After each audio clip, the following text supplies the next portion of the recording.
انا كده يا جماعه نزلت محطه قطار ابو قير في الاخر، ودخلت شمال طلعت على المكان اللي قدام حضراتكم ده، ميناء ابو قير الجديد. والردم من المراكب شغال جوه في البحر اهو يا جماعه، يعني بيتم ردم جزء في البحر تاني جديد اهو. انا قلت اجي اصور لحضراتكم بقى فيديو من ارض الواقع ونشوف اخر التطورات في ميناء ابو قير الجديد. يا ريت اللايك والاشتراك وتفعيل جرس الكل عشان يوصلك كل جديد ان شاء الله.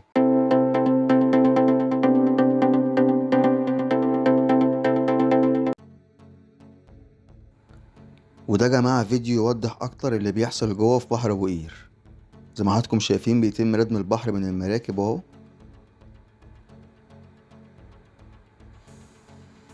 انا ان شاء الله برضك كده يعني فترة تاني كده اسبوع ولا اسبوعين هتلاقيني باجي بصور تاني، ونشوف اخر تطورات ان شاء الله في ميناء ابو قير الجديد.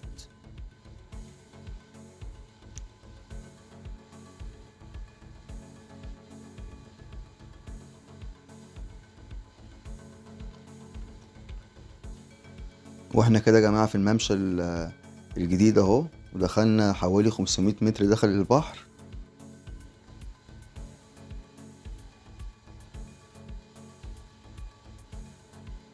يعني المنظر هنا جميل جدا يا جماعة وبالمجان، يعني انت بتخش بتنزل محطة ابو قير الاخر، وبتخش اي شارع شمال بتطلع في المكان ده، وبتخش الممشى ده يعني بالمجان من غير فلوس يا جماعة. يعني بص القعدة هنا عاملة ازاي، جميلة جدا.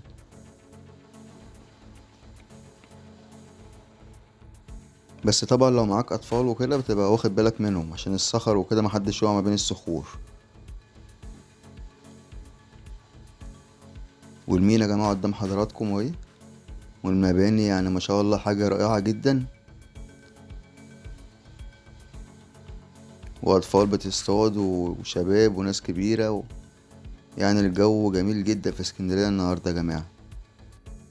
واحنا بنيجي نصور في ابو قير هنا يا جماعة، ابو قير الجديد يعني منها بنصور المشروع وكده، ومنها بنشم هوا في نفس الوقت.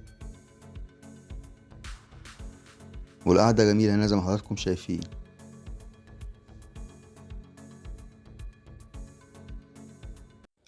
بس يا جماعة انا اول ما عرفت اللي فيه ردم بيتم في البحر الان، فقلت اجي اصور لحضراتكم برضو فيديو من ارض الواقع، ورب اكون عند حسن ظنكم. اسيب بقى حضراتكم وان شاء الله انتظروا مني فيديو جديد. سلام واشوفكم على خير.